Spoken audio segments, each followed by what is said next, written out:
जब अभिनेता विनोद खन्ना ने मुकेश भट्ट को जड़ दिया था जोरदार थप्पड़। ये बात तो जग जाहिर है कि अभिनेता विनोद खन्ना और निर्माता निर्देशक महेश भट्ट एक समय जिगरी दोस्त हुआ करते थे। महेश भट्ट के कहने पर ही विनोद खन्ना ने ओशो रजनीश के आश्रम जाना शुरू किया था, क्योंकि उस वक्त विनोद काफी मानसिक तनाव से गुजर रहे थे।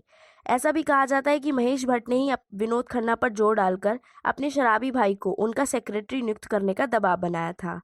लेकिन उन्हीं दिनों किसी बात के चलते विनोद खन्ना ने मुकेश भट्ट पर जोरदार तमाचा जड़ दिया था। तो चलिए जानने की कोशिश करते हैं कि आखिर क्या था पूरा मामला। हमेशा दूसरों की निजी जिंदगी में टांग अड़ाने वाले महेश भट्ट ने अपने जिगरी दोस्त विनोद खन्ना तक को नहीं छोड़ा। दरअसल बात तब की है जब विनोद फिल्म इंडस्ट्री में अपने करियर के सबसे पीक पॉइंट पर थे। कयास लगाए जा रहे थे कि विनोद की प्रासंगिकता अगर यूं ही बढ़ती रही तो जल्द ही वो अमिताभ बच्चन के स्टारडम को भी पीछे छोड़ देंगे। लेकिन कहते हैं ना कि कुसंग का ज्वर बहुत भयानक होता है। विनोद के साथ भी कुछ ऐसा ही हुआ। बात 80 के दशक की है। उन्हीं दिनों विनोद की मां की अचानक मृत्यु हो गई थी। विनोद इस गम को सहन नहीं कर पा रहे थे। वो बहुत दुखी रहा करते थे। उन्हीं दिनों महेश भट्ट ने उन्हें फिल्मों से दूर ओशो रजनीश के आश्रम में जाने की सलाह दी। वह रोजाना महेश को अपनी गाड़ी में बिठाकर ओशो के आश्रम में ले जाया करते थे। एक इंटरव्यू में महेश भट्ट ने स्वयं कहा था कि उन दोनों मेरे पास पैसे नहीं होते थे। मेरे सारे खर्चे का भार विनोद ही खुद उठाया करते थे। लेकिन कुछ ही दिन वहां गुजारने के बाद विनोद इंडस्ट्री में वापस लौट आए, और इंडस्ट्री में वापसी भी ऐसी कि उन्होंने इंसाफ जैसी सुपरहिट फिल्म भी बना दी।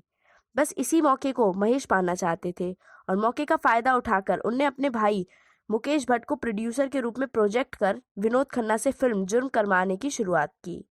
भट्ट भाइयों की हमेशा से यही आदत रही है कि वो अपने कास्टिंग टीम को पैसे देने में आनाकानी करते हैं।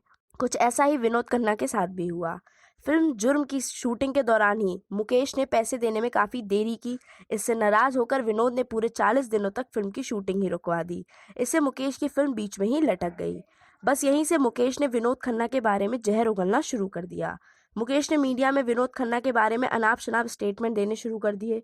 कुछ दिनों तक तो विनोद शांत रहे, लेकिन जब पानी सर से ऊपर जाने लगा तो उन्हें लगा अब मुकेश को सबक सिखाना बहुत ज़रूरी हो गया है। इसी बीच एक दिन स्टूडियो में उनका सामना मुकेश भट्ट से हो गया, और विनोद ने बिना कुछ सोचे समझे मुकेश को लगातार कई थप्पड़ जड़ दिए। बस तभी से भट्ट ब्रदर से विनोद की ये दोस्ती टूट गई।